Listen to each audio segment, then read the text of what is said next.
Hi folks, Mike here. Thanks for joining me on my big journey to get small. This is a week 7 update. I believe, I might be wrong. I really wasn't planning on doing a weekly update, but it seems to have worked out that way. I've had something going on every week, so I've been doing these updates, but I've kind of lost track. I think it's week 7, if I'm not, sorry. But I went in today and I had another class.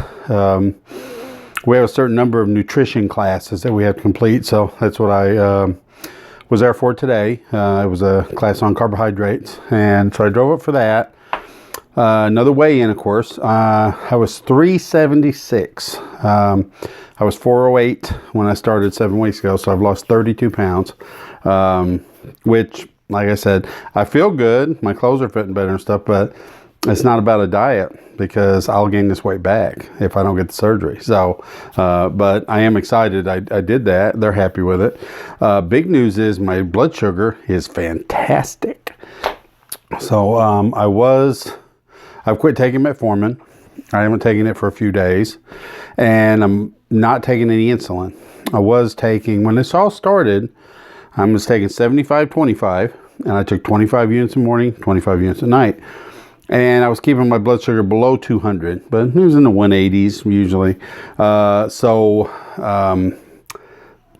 Be honest, I didn't always check my blood sugar. I kind of got in the habit of just getting up in the morning, giving myself a shot, getting home from work, giving myself a shot. And I would occasionally check it, and every time I checked, it was like 180. Well, I noticed it started dropping down. I started checking it a little bit more regularly as I was losing weight. And, I was getting down lower, so I started backing off on my insulin. So what I have been doing is giving myself 10 units in the morning and 10 units at night for the last couple of weeks. But once again, I was kind of lax about checking it. Well, then, I got up the other morning and I checked it and it was like 63. So I was like, whoa, going down too much. So I stopped the insulin and stopped the metformin. And I've been checking my fasting, and it's usually under 100. It's been no more 63s, but, it's been in the 90s. Occasionally, I had a couple of like 103, 108, but that's as high as my blood sugar's gotten with no insulin. So I'm going to keep monitoring it. I've been checking it twice a day, morning and night, fasting both times. And I want it low because I want my A1C down.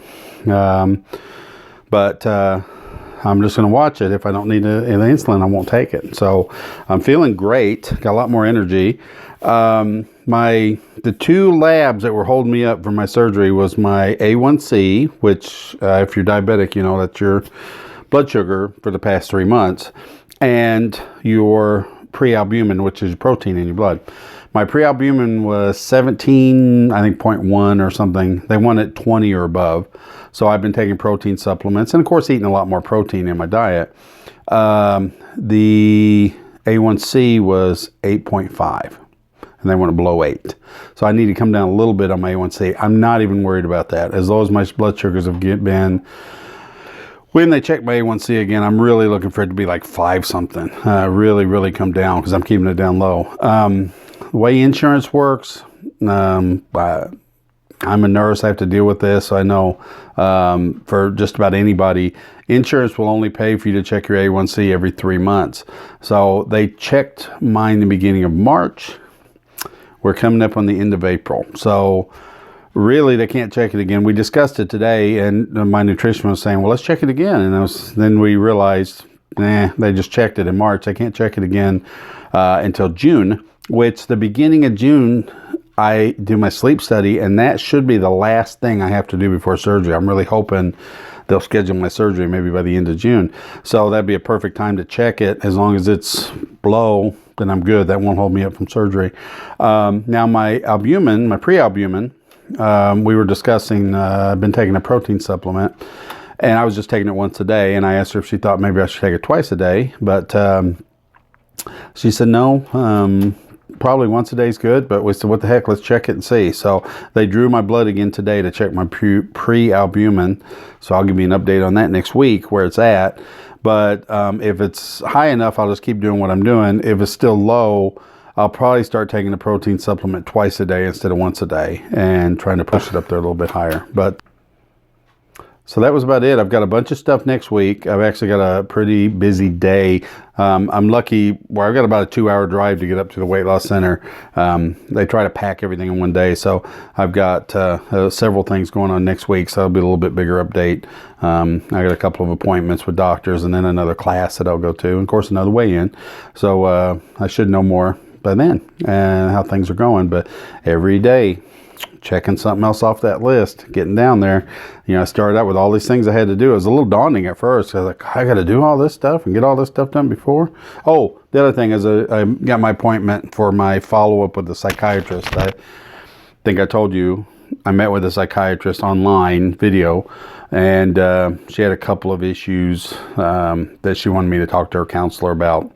One, she asked me if I ever ate because I was stressed. Yeah. And did I ever eat because I was bored? I said, yeah. So those two things she saw as triggers that could make me overeat after I had my surgery. So she said before she signed off on me to have surgery, she wanted me to have 2 sessions with one of her counselors about those 2 issues and give me some coping mechanisms, ways to deal with them and stuff. So got those scheduled for next week after. So I'll be doing that. So I'll give you the update on that too. Or at least one of the sessions. I schedule one, and then after that session, I expect he'll schedule the next one. But should have those wrapped up before June, so that shouldn't hold me up for the surgery. So everything's going great with me. I hope it is with you too. God bless you. Thanks for tuning in. I'm going to make this a short one to get off here. So thank you for joining me on my big journey to get small. See you next time.